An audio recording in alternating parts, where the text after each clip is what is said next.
G'day everyone. So over the last few weeks, months, I've been talking about the Kawasaki Ninja 1000 and most recently the Kawasaki Ninja 1100 SE that I've been riding. So are you curious about how to get rid of that ugly exhaust that has a face that only a mother could love? Wondering if it makes any difference or not? Well, if you're interested in what I'm doing with the exhaust and why I'm ripping it off, then stick around and watch this video and hopefully you'll learn a thing or two, as I'm sure I'm going to as well.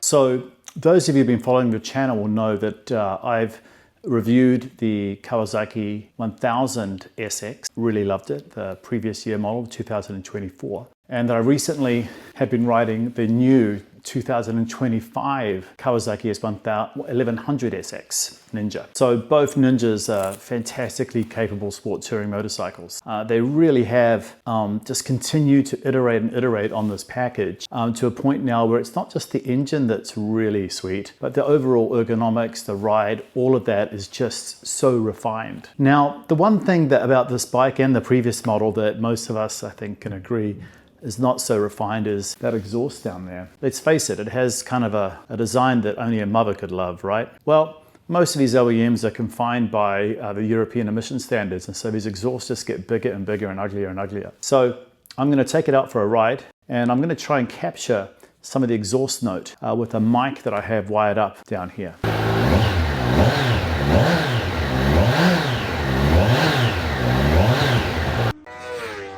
I'm going to take it through here and then I'm going to get on the freeway. Now, recording exhaust notes at freeway speeds is at best just okay, because it really doesn't matter the amount of wind protection you have on the exhaust or the amount of gain up or down you have. It's just a lot of wind. So, and I've got the microphone set in mono mode, which means it'll just be directional to that one area that I'm recording. So I've talked a lot about sport touring motorcycles on my channel, but let me just remind those of you that haven't heard me rant on about them before. If you think about the car market and what's happened in cars over the last 30 years or so, the SUV has become really popular. Before that, you know, you had station wagons and saloon cars, and maybe you had hatchbacks and you had convertibles. And all of those cars, other than the station wagon maybe, gave you a sense of sportiness if you wanted it. And then the SUV came about and it, you know, the opposite of that. And in many ways, the connection to the car and how the car felt also changed, because you weren't as connected to the car. You know, not only that, everything became automatic, stick shifts went away, all of these things happened, right? Well, you kind of parallel that a little bit with what's happened in motorcycles. The same can be said. When I started riding motorcycles, you had a few options. You could get a dirt bike, sort of a classic looking bike. You could get a full-on sport bike, or you could get a sport tourer. There was no such thing really as ADV bikes per se. And they were all manual shift. They didn't have ABS, they didn't have cruise control, they didn't have riding modes, traction control, any of that stuff. Now, I think a lot of those things are really great. But then the ADV bike came along and in many ways became the SUV for motorcycles. And even now, you know, you're seeing them move more towards these DVT engines, these so-called, you know, not automatic really, but kind of automatic engines. You're seeing a lot of electronics and stuff strapped on and bolted on, and you're getting less and less connected to the motorcycle. Now, the sport tourer for me has always been that nice Goldilocks between a fully dressed sport bike with clip-ons and a sort of a touring, sort of long distance machine. You've got the comfort, you've got some of the luxuries like heated grips and all that stuff, but you have that connection to the motorcycle. You know, you have a windscreen that's just big enough, although this one is the touring screen, which I'll show you a little bit more on later. You have heated grips, you've got a more touring uprise, you know, more upright oriented bars.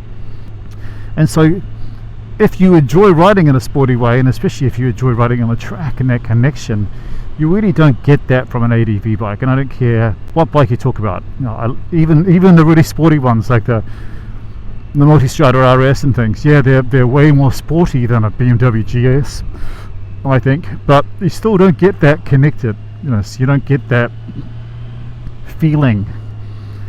And this is just my opinion.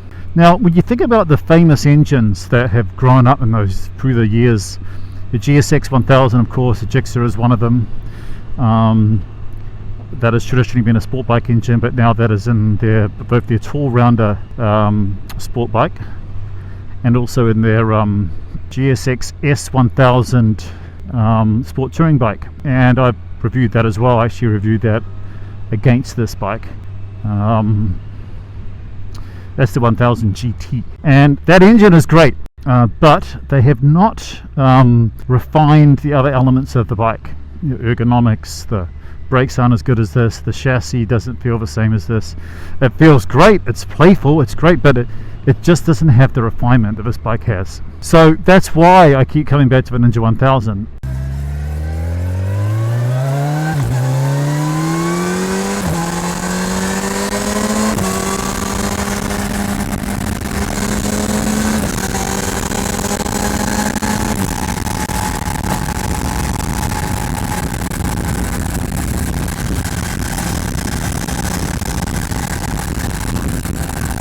Wow, that quick shifter is butter. I have also put on the Kawasaki touring screen, which is right in front of me here. And when I make a stop, I'll show you how that works. It's not something that's easy to shift up and down while you're riding. There's a little lever down there which I'll show you.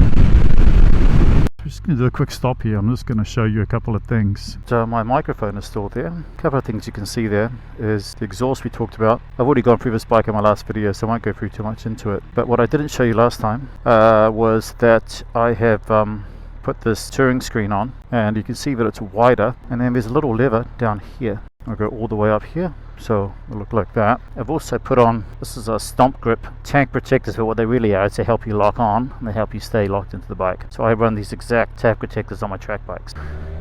Now roundabouts of the US are very hazardous for motorcyclists because, for whatever reason, American drivers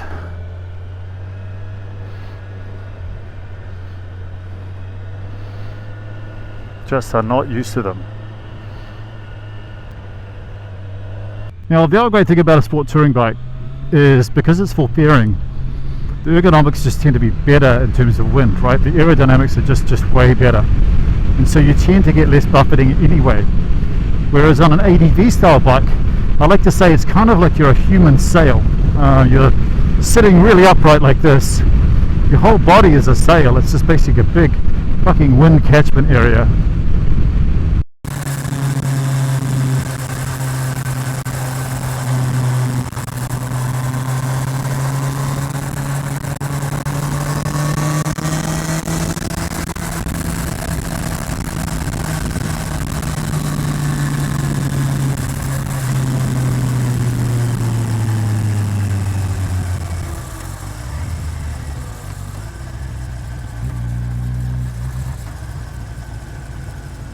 So I hope we captured something nice there. I have to get back to being a dad and being a parent, so I don't have that much time today. But this is, I suppose you'd say this is the first installment in the video. The next steps after this will be to take this exhaust off. I'm going to weigh it, and then I'm going to weigh the new exhaust. We'll put the new exhaust on. It's a pretty straightforward exhaust. It just literally bolts on, bolts off. Famous last words, right? So I've still got the touring screen up in its full position. Yeah, jury is out. It's definitely better than the stock screen. Absolutely better. And you don't stop here, buddy. Just go. It's definitely better than the stock screen, no doubt. So that's one data point. These heated grips are pretty good. It's actually the first time I've run them with thinner gloves. I'm running thinner gloves today. So I can actually get a feel for them, and yeah, the heated grips are pretty good. So anyway, let's take this exhaust off and put the new one back on. So of course it's always famous last words to say something like this, but it looks like a pretty simple exhaust to take off. You've got a connection here, a heat shield here, and then underneath here you have a coil bracket which attaches the slip-on this exhaust to the stock exhaust system. Let's take this stuff off.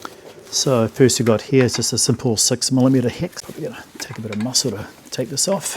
And behind here you've got a 14mm nut. You want a tension so that you can unscrew this. And a washer. And there's another one down here. And down here is a 5mm hex. another washer, and then that just comes off like that. So now we're left with a naked exhaust, and we're going to now take this away from the main exhaust system down here.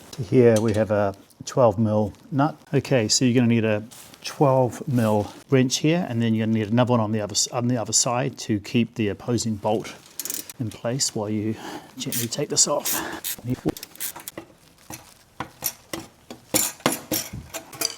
And this is what we're left with. Feels heavy. Okay, so the new exhaust, I think I said was 3.3 pounds. This is the old one. I'm guessing it's like twice that weight, but let's find out. Okay, well, she's a big bertha, coming in at 8.6 pounds, which is 3.93 kilograms. Okay, so what do you need to install this this new slip-on the Kawasaki? Well, it calls for a 4mm, calls for a 6mm T-hex, also it calls for a 12mm, also a T-handle, this baby right here. Calls for a Torx 30 wrench. You have these little star-shaped bits here, which is different from a hex tool. You don't see these that often. You often see them on European bikes, but there you go, you need one of those. And you're going to need a combination 14mm wrench. You're going to need a flathead screwdriver. And you're going to need one of these suckers, which are really, really useful. If you don't have one, you should get one. And this is a spring puller. And whether you're putting a really high density spring on a kickstand or you're trying to pull a spring on an exhaust, trust me, you want one of these. And you also want to make sure you wear eye protection when you do it, because you never know, they can fly back really quickly. This is what you're going to need. Okay, so the next thing we need to do is we need to install this mounting bracket. And the mounting bracket's going to basically be about here, okay? And it's going to attach the exhaust to the frame of the motorcycle, the up. So we're just going to put these in here, back where they were from the factory. And I wouldn't over tighten it just yet. Just want to make sure that it is a good fit on the bike first. Now, hopefully you can see this okay, but what we have here is that's a little hole here where the spring is going to attach to, and you're going to want to pop it at about this angle, right? And you don't want to have do it up too tightly to start with, because you want to make sure that you're going to get the right angle for the spring. What I'm just going to do is just get it in, going to tighten it by hand to start with. Okay, so we have this little cat outlet box here that just slides right into here, and it's carbon fiber outlet cat, right? It just slides straight into there. This is going to be the ring that attaches it to the main exhaust underneath the motorcycle. This is the other hook here that the other end of the spring is going to go to, and I'm pretty sure I've got that positioned pretty well. Okay, so I tested to make sure that I had the right alignment with the exhaust. Now what we need to do is we want to make sure that we tighten this little clamp here with the loop on it for the spring down to the correct torque specifications. So let's now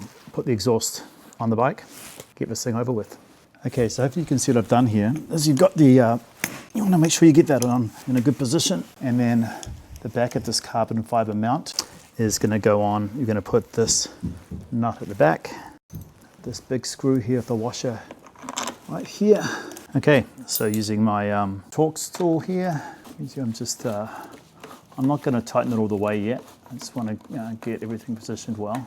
There's obviously an opposing nut on the back there. And obviously you want to make sure you've got a good bond here, because you don't want this falling off. So now that this is on here, we're going to tighten the clamp, and we should be close to being in business. Now I'm actually going to torque this exhaust now to the underbelly. And a tool that I like to use is this little electronic torque meter. I can set it, attach it to favorite wrench, and it'll beep when I'm at the torque I want to be. So let's torque it down. All right, do you hear that? So we're good. And you remember that there's another clamp behind this main clamp, which the spring attaches to, and that calls for 2.1 Newton meters of torque. And that just takes a little 3 hex here and a smaller torque wrench. I actually use a bicycle torque wrench for these types of smaller jobs, which are really great, so really easy to use. So we'll set that up. Okay, so this little spring here now needs to get mounted from this hook to this hook, and we're going to use this little T spring exhaust tool. But before we do that, we're going to make sure we do one thing, and that is to adorn your face with a pair of these sexy things. Eat your heart out, eh? Look at these, $5 on Amazon, safety glasses. Make sure you wear these for the spring tool, really important. I actually put a spring on my Vespa's side stand the other day, and man, they're a lot tougher than you think. Now I've got my bike on a stand, so that's good. If you don't have it on a stand, it's important I would actually have someone hold the bike if you can, or have it in a place that it's not going to fall on you, because you need to put a bit of muscle into it, right? Okay, so I've got the spring tool here. You need to give it a bit of leverage. Done. Now I know that sort of people say this all the time, but one of the things that I found to be so true when it comes to doing this sort of work is having the right tools really makes a difference. Little things like that spring tool here, $5 on Amazon, makes life so much easier. And trust me, if you've tried to put a high tension spring on anything using the wrong tools like pliers, or some people get zip ties, it's not fun, especially when you're an old man like me and you don't want to be rolling around on the floor too much. So, you know, good tools make a difference. Little things like that. Little things like this electronic torque measure, which is just fantastic. And I could put links to all this down in the description. I also like having a bicycle torque wrench too, which has smaller bits, but is really good for some of those smaller torques jobs you need to do. So 3 more bolts that we need to torque up, and then we'll be done. Okay, so these two down here, these little 4 millimeter hex nuts here. We want these to be to 4.9 Newton meters, and then this one here needs to be done to 34 Newton meters. So I'll be using my my larger measure for that. There you go. Okay, so the exhaust is on, and not really too many problems other than I question the torque settings that Akrapovic have in their manual. That's just a sense I have. The guidance around the tools they tell you need to use, but I've been using Akrapovic exhaust for a long time. I've never had any problems with them. Now, the piece de resistance, I suppose, is you kind of want to cover up this ugly bit here with a nice little heat shield. This is the carbon fiber piece that they provide. A couple of clamps that attach to these clamps with a couple of little screws. So how hard can it be, right? It's always the small things that end up getting screwed up at the end of an installation, in my experience. So looking for a big plank of wood to knock on. Oh, that'll do. And I'll throw this on, and we'll fire it up and see how it sounds. Okay, you've got these little clamps here that slide on to, there's 2 of them. Now note that one of them is more angled than the other. It's kind of hard to tell on a camera, but one is more angled than the other. It's really important that you actually get these in the right order. And so the higher angled bracket is going to be furthest away from the main pipe here. So it's going to be positioned around about here, and then the back one at the back. All right. The manual's not super clear on it. Manual's not super clear on a lot of things, actually. I think they do it on purpose to test your intelligence. But we're going to bang these on now. See, so what we're doing is these little brackets right here. There's a carbon fiber washer under here and under here. You need to screw that into the carbon fiber washer. Do not push it in, it'll crack. And screw it in that little wrapper here. We do another one on this side, and this is the side that they call the higher angle piece goes on. I'll do the same right here, and then we're going to put it onto. Okay, so that was a little bit of a fiddle, actually, but one there, and you want to make sure you've got at least 2 millimeters of clearance between the heat shield and the exhaust. That's all on, and now we're done. All right, so everything's installed. Time to give her a rip, see how she sounds. So let's do that. Now, I really don't care so much about how motorcycles sound on the street, if I'm honest. I mean, I do, but I don't. I don't like things to be loud and obnoxious, but this is definitely going to sound better than stock, I think.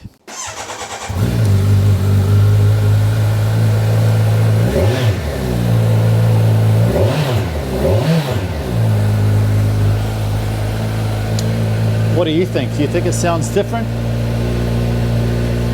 I mean, it definitely has more of a grumble to it, and it hasn't fallen off yet, so that's pretty good.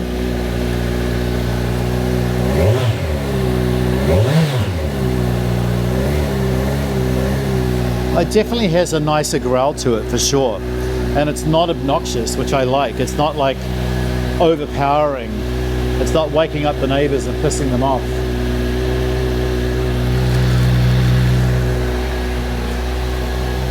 So yeah, done. We'll take it out for a ride now.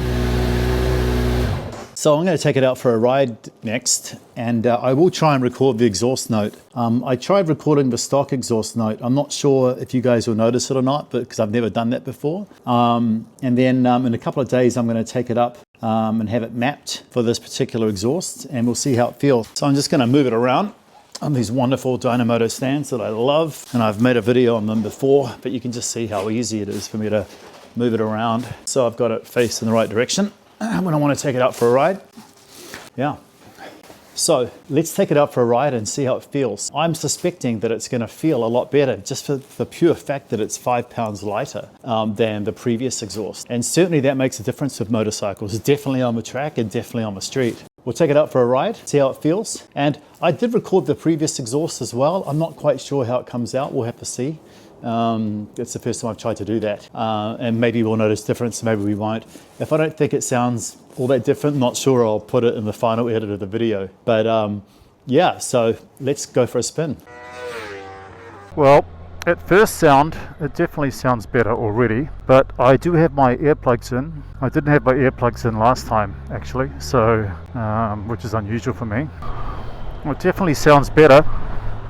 I'm really excited to hear how it's going to feel once it's mapped, and I'm really excited to see how it feels with basically 5 pounds less weight on the exhaust as well. Microphone is still there. New tires, relatively cold day, so won't be pushing it. Christian has got a lot of tech on the bike right now. I've got my Insta360 camera right in front of me here. Now I've got my DJI action cam running. I've got a mono microphone strapped to the frame of the bike to record the exhaust note. I wasn't super happy with the way the exhaust note recorded on the stock exhaust, so we'll see how it sounds this time. But you've got to try these things, otherwise you sort of never know, right? So that's why I'm trying it. If it was a waste of time, you guys should give me feedback too if you just prefer to see the install and less of me trying to record the sound. But I have had a few of you tell me that you like hearing the engine sound and you don't really like hearing me playing silly music or anything. I've only done that once or twice, but one of you gave me feedback on that and I really appreciated it, so I'm going to incorporate that feedback. And I'm going to go exactly the same ride that I did, just a very short ride for the stock exhaust, because I want to get as near as possible to what we experienced with that. I can tell you that already it sounds much nicer, and it's not a full system, it's just a slip-on. But first, second, third, oh, it's still second.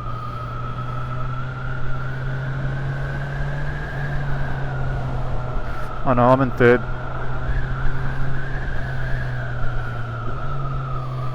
Changing down to second.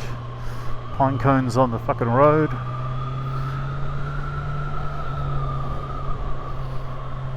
Cold tires, so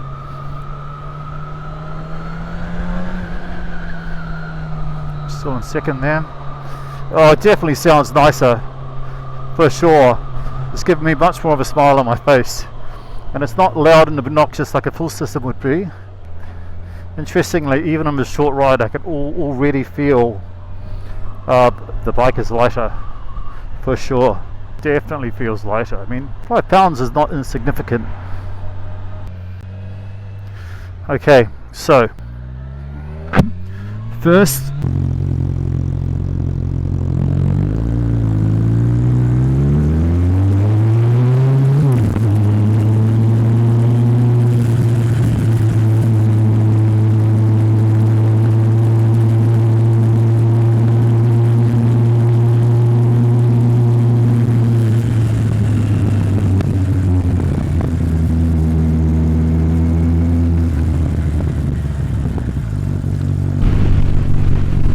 sixth, down to fifth, down to fourth, second. Just going to pull in here, make sure everything is still bolted on. Always a good idea to do that when you've been bolting things on, just to triple check. exhaust is still good, etc. So let's do that just quickly. Oh yeah, I also put this SW Motec side stand shoe on. I don't touch it too much, it's going to be a bit hot. Springs there, everything's in place.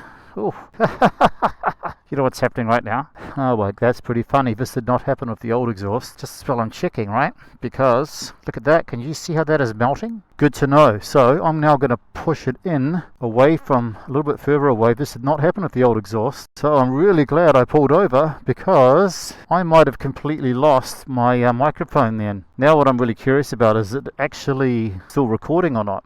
The light is on. The sucker gave it a good old seeing to, which the old one did not do, and it was in exactly the same position. So that's pretty funny. Man, I want to ride all day, but I can't. I've got other obligations. But yeah, look, sounds good. Definitely feels lighter. Which is nice. I've already ranted to you guys about how Americans don't know how roundabouts work.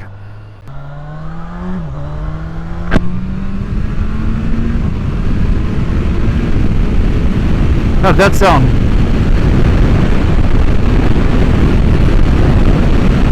Fifth, fourth,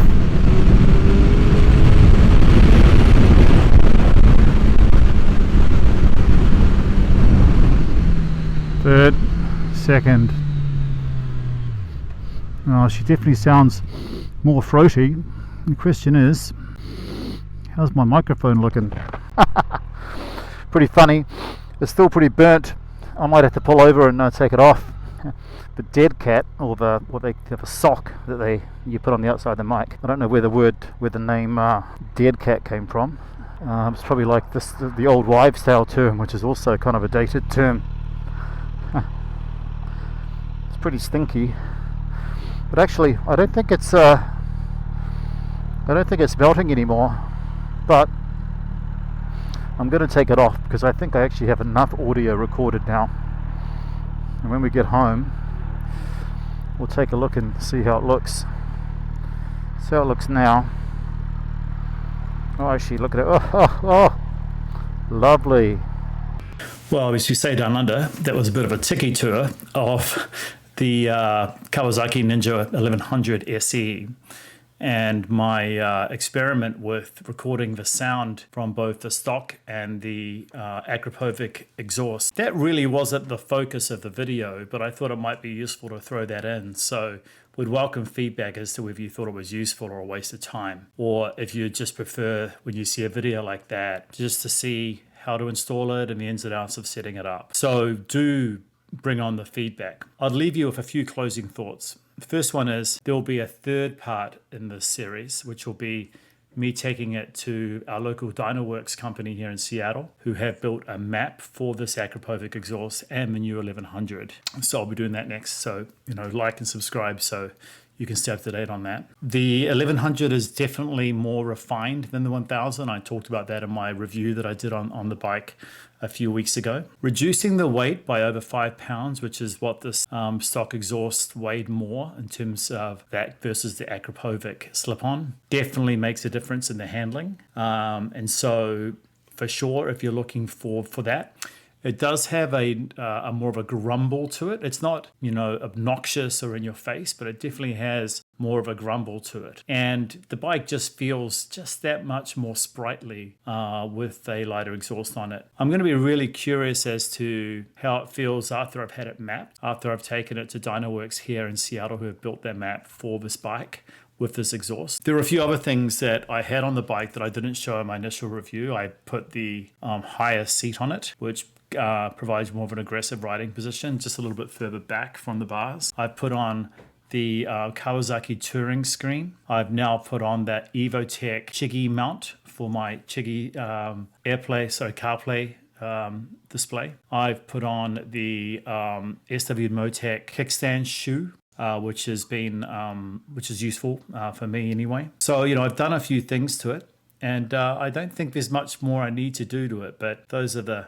famous last words of any motorcyclist, right? So if you enjoy this content, do like and subscribe. It helps me. It's not my day job. I do this for fun, and it really helps me continue to produce videos. And if you have feedback on my videos, bring it on.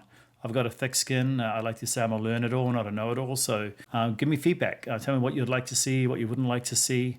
And I'll take that on board for sure. Have a great night, evening, morning, wherever you are. And I'll see you in the next video.